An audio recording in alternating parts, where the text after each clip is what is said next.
Hey, what's happening, guys? Today I'm going to show you how to make some easy keto pralines. And when I say easy, I mean it. These pralines take maybe 10 minutes to make, and you only need 5 ingredients to make them. And the best thing is you probably have all these ingredients at your house already. And maybe even better than that is the carb count on these keto pralines. Each one of these pralines has just 1 net carb, actually a little lower than 1 net carb. So with that said, let's not waste any more time. Let's jump right into the good stuff, and I'll show you how to make some low carb pralines. Okay, first things first, we're going to preheat our oven to 400 degrees and do a little bit of prep work.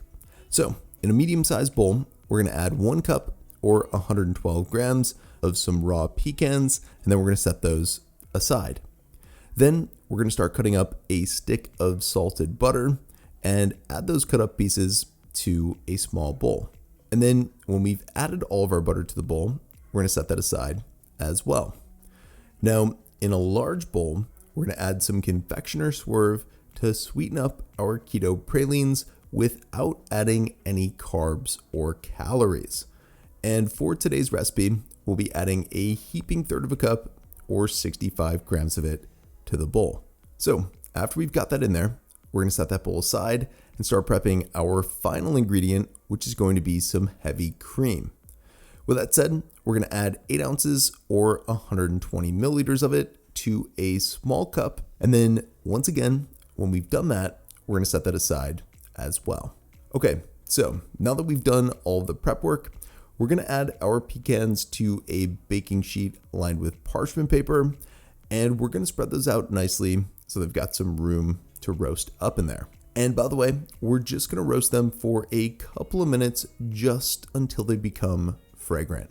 Anyway, as you're seeing here, while those are roasting, we're going to add all of our butter, except for about a tablespoon of it, to a pan that we've set over medium heat, and we're going to just start to melt that down in there.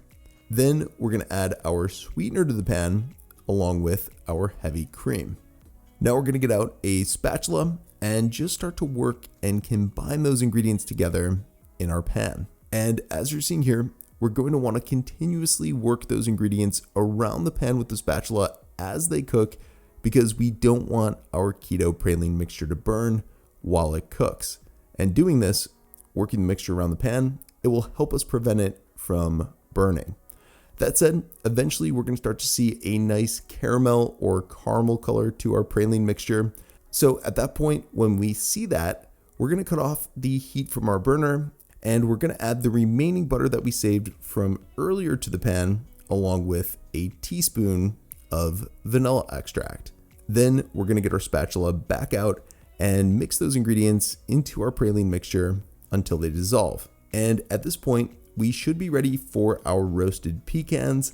So we're going to pour those right into the pan and just give them a quick mix with our spatula so that they're covered in praline mixture deliciousness. Then when they are, we're going to use a tablespoon to scoop out a little bit of that praline goodness onto a baking sheet lined with parchment paper. And the recipe should make about 12 keto pralines. So once we've scooped out all of that tasty pecan deliciousness from our pan, we're going to pop our pralines in the fridge for about an hour or until they set. And then when they do, we're going to end up with something that looks like this. These keto pralines, they're crunchy, they're salty, they're perfectly sweetened, they're oh so delicious, and I hope you love them as much as I do. Anyway, as always, for more info on today's recipe, check out the video description below. Chef's kiss. I'll see you in the next one.